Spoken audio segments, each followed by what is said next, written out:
प्यारे बच्चों, मैं मधुरमा श्रीवास्तव आज आपको एक न्यूनयन पूर्वेण विधि का प्रयोग करके 9 का वर्ग, 99 का वर्ग, 999 का वर्ग इत्यादि और बड़ी बड़ी संख्याओं के वर्ग करना सिखाऊंगी। तो सबसे पहले हम एक न्यूनयन पूर्वेण विधि को समझ लेते हैं कि एक न्यूनयन पूर्वेण विधि का वीडियो हम अलग से बना चुके हैं, लेकिन एक बार ये समझते हैं कि एक न्यूनयन पूर्वेण विधि का प्रयोग हम कब करते हैं।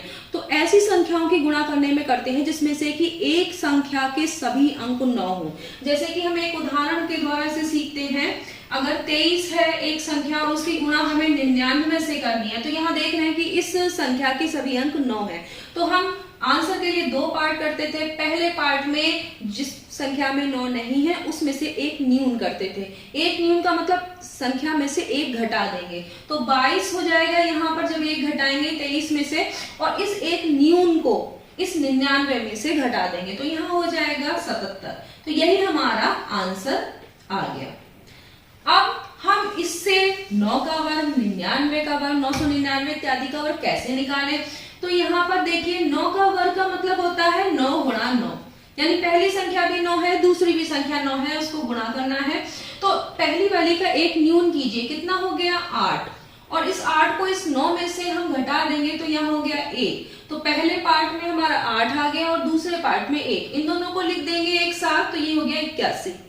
अब अगर हमें यहाँ 99 का वर्ग करना है तो पहली संख्या 99 और दूसरी संख्या भी 99, तो पहली वाली में से एक न्यून करेंगे तो आ जाएगा 98, और दूसरी वाली 99 में से ये 98 घटाएंगे तो हमारे पास आएगा 0 और 1। ये शून्य को हमको भूलना नहीं है, शून्य जरूर लिखना है और इन दोनों को हमें मिला के लिख देना है, ठीक है।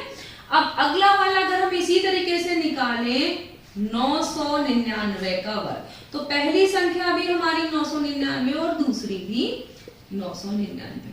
अब इसमें इसका 999 का एक न्यून करेंगे तो 998 आ गया। 998 इस 999 में से घटाएंगे तो 0 0 1, ठीक है। अब इन दोनों को मिला के लिखेंगे। इसी तरीके से हम आगे भी निकाल सकते हैं बहुत ही आसानी से एक न्यूनयन पूर्वेण विधि का प्रयोग करके।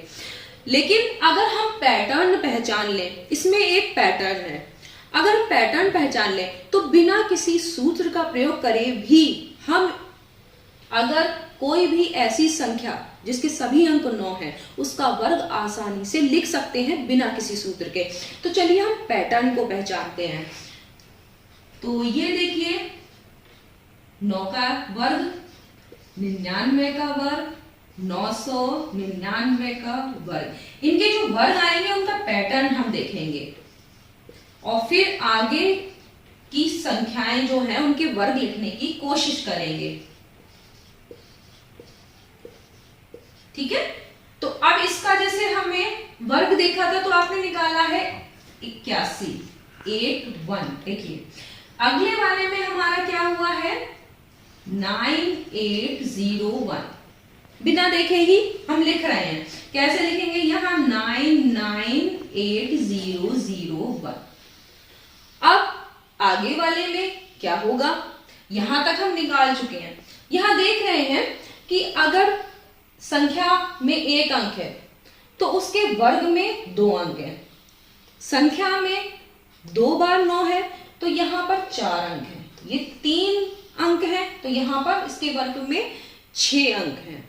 तो एक तो ये चीज देखनी है, अगर यहाँ पे 4 अंक हैं संख्या में तो वर्ग में कितने होंगे 8 अंक। और यहां देख रहे हैं कि अगर 1 अंक था संख्या में तो यहां पर 2 अंक आए थे। पहला अंक था 8 और अंतिम अंक जो दूसरा अंक था वो 1 था, यानी अंतिम अंक देख रहे हैं हर बार 1 1 ही आ रहा है। और जिस नंबर पे, जैसे यहाँ 2 अंक है तो यहाँ 1 अंक था तो पहले नंबर पे 8 आ रहा था, यहाँ 2 अंक है दूसरे नंबर पे 8 है, यहाँ 3 अंक है तीसरे नंबर पे 8 है, उससे पहले 9 9 है और उसके बाद 0 0 है, लास्ट वाला 1 है। तो यहाँ पर जैसे यहाँ 4 अंक है तो चौथे नंबर पे 8 आएगा, लास्ट में हमारा 1 आएगा। अब हमें 8 अंक लिखने हैं इधर और इधर, तो कितने 2 अंक हो गए, 6 चाहिए। तो यहां हम लिखेंगे 3 बार 9 इधर और 3 बार 0 इधर। ये वाला देखिए, इसमें 5 अंक है, तो 5वें नंबर पे 8 आएगा, लास्ट में 1 आएगा, और 10 पूरे टोटल हमारे अंक होने चाहिए इसके वर्ग में। तो 4 9 हम इस तरफ लिखेंगे 4 बार, और 4 बार 0 हम इधर लगा देंगे। ये हो गया हमारा। इस तरीके से हम आगे भी किसी भी अगर संख्या का वर्ग निकालना है जिसके सभी अंक 9 हैं, तो हम आसानी से पैटर्न के हिसाब से निकाल सकते हैं। इसी तरीके से हम नेक्स्ट वीडियो में देखेंगे कि किस तरीके से 1 का वर्ग, 11 का वर्ग, 111 का वर्ग, 1111 का वर्ग, इसी तरीके से हम पैटर्न पहचान कर अपने आप कैसे लिख सकते हैं। धन्यवाद।